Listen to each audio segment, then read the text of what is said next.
Hi guys, the French video series is continuing, and this question from my lovely subscriber is: what level of French would you advise having before moving to the country? Is that right? Yeah.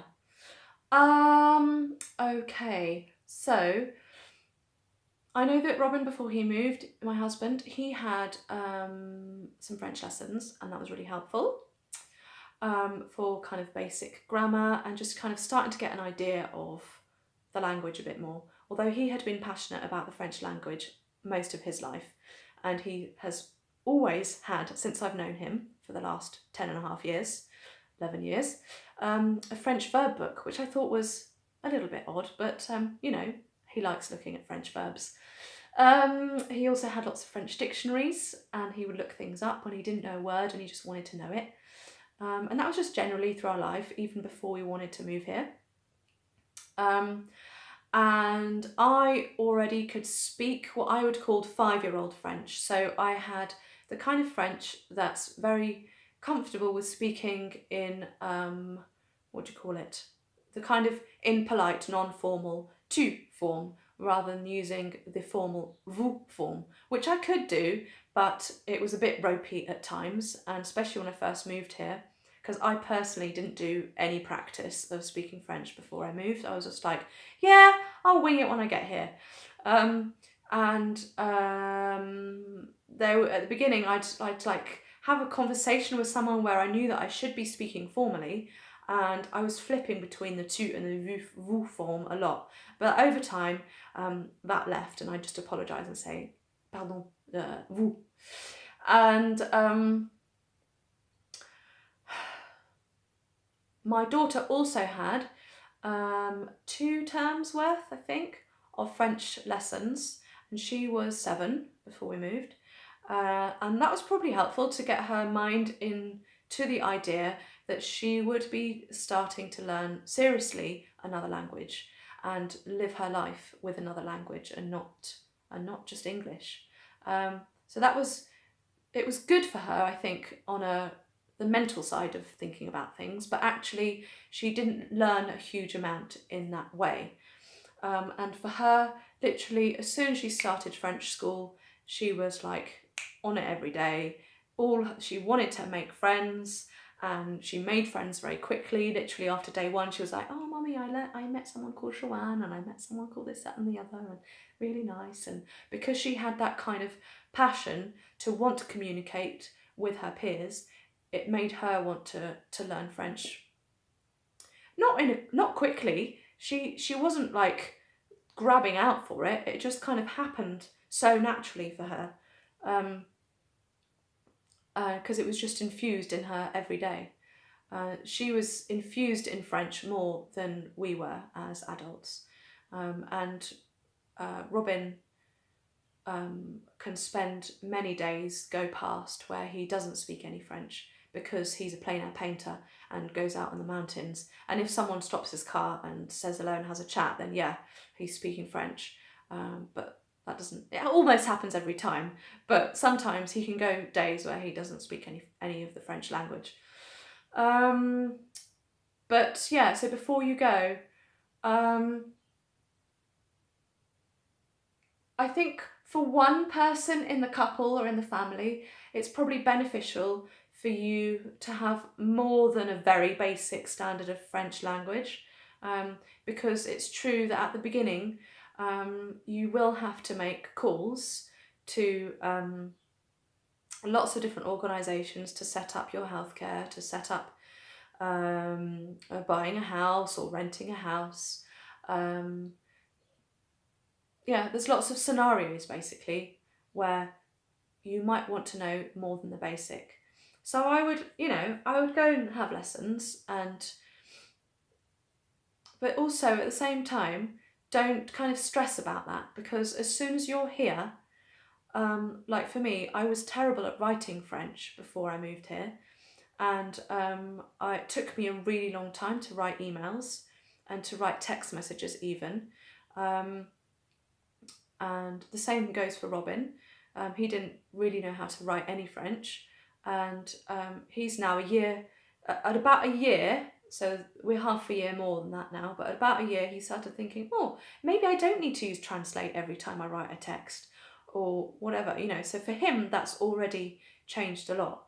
And for me, it probably took about 3 or 4 or 5 months, maybe 6 months, where writing emails became quicker and I could use less of the translate. So admin things take a lot more time if you don't have good French language. And it's for sure, like if you're ringing up La CAF or if you're ringing up URSAF, then there aren't necessarily people that speak very much English on the other end of the phone.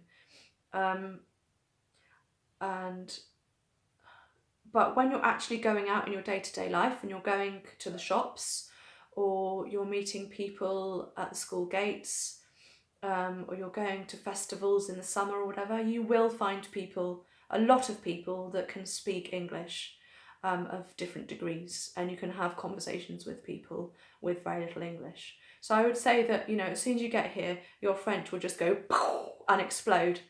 And, you'll have to put your time into it because you are immersed by it and you have to live with it and you have to, carry on. Hang on, I've got to stoke up the fire. My husband, Robin, also has a weekly French class. So he's got this really cool thing going on where he teaches French to the French teacher's son. No, he teaches guitar to the son and he gets a French lesson from the mum, and they do this exchange, so no money changes hands, and that's really, really brilliant. So that continues to help him a lot with his grammar, and actually he is starting to help me with my grammar sometimes because he knows a bit more than I do sometimes with various things. So that's really great. The other thing that's helped me loads is by having a French doctor and having a French osteopath, it makes me speak French in a much more in-depth way than I normally would, and you're doing it for 20 minutes solid or an hour solid, and you're really getting into the nitty-gritty of how you feel, and it's personal to you and your life. So that's made me improve my French a lot more, and then I'm writing to them about my mental health and things. So that's been a really great way for me to improve my French language. Okay, so my subscriber has also asked me some more specific questions. She has said, so filling in official documentation. Now, I have actually seen leaflets around. There's someone in Aurignac that does it, but there's people all over France that do it, that help you with the process of filling in forms and doing all those kind of admin-based things that the French love so much, that you need to do a lot of at the beginning of moving here. So they can basically, I don't know if you sit with them or if you give them the forms and they do it for you. Probably you need to be there as part of the process because it's a lot of personal information and stuff. But they would actually do all that stuff for you, and obviously it's a paid thing. You would have to pay them to do that. And I think there's kind of online forums where you can get help as well to do things like that. And they can probably ring up your staff for you if you want to become an auto-entrepreneur. They can do all sorts. So yeah, don't worry too much if your French is really dire when you get here, because there are ways around it. The other thing was because a lot of my subscribers also have mental health problems, and they're thinking about if they get really ill and needing to go to a doctor and trying to describe your symptoms and stuff, that could be really tricky in another language. But I would say that, for example, you can find doctors, like I have, who speak English. So I found one who's a bit further away because I've wanted to find someone that was good and had a good history of treating people with mental health problems. And he speaks loads of languages and he's great in many ways. So don't worry, it is, there's a lot of French doctors out here, but there's also, you're going to be able to find an English speaking doctor if you need to. And maybe when if this is a really big deal for you and you have lots of health issues that you need to go to the doctor regularly, well, maybe move to an area where you know there's a good doctor, where they have space, where they could take you on. Maybe you find your doctor first and then you find your house near that doctor, you know. Just plan it.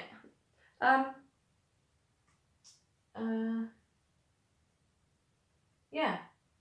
I also found that a lot of immobiliers, when you're finding your house, also speak English. Because there's loads of English people that have moved to France. So quite often, like our immobilier was from Holland. That's where he's from. So he speaks really good English, and he was able to do all the tours in English, and that was great. And he came to all the signings and everything with the, what do you call them? You know, all the legal stuff when you're signing the paperwork for your house. So he was able to translate things that we weren't sure about, and that was really great for the buying process. Yeah, so I think that rounds up that particular video. Are you ready for the next one? Do, do, do!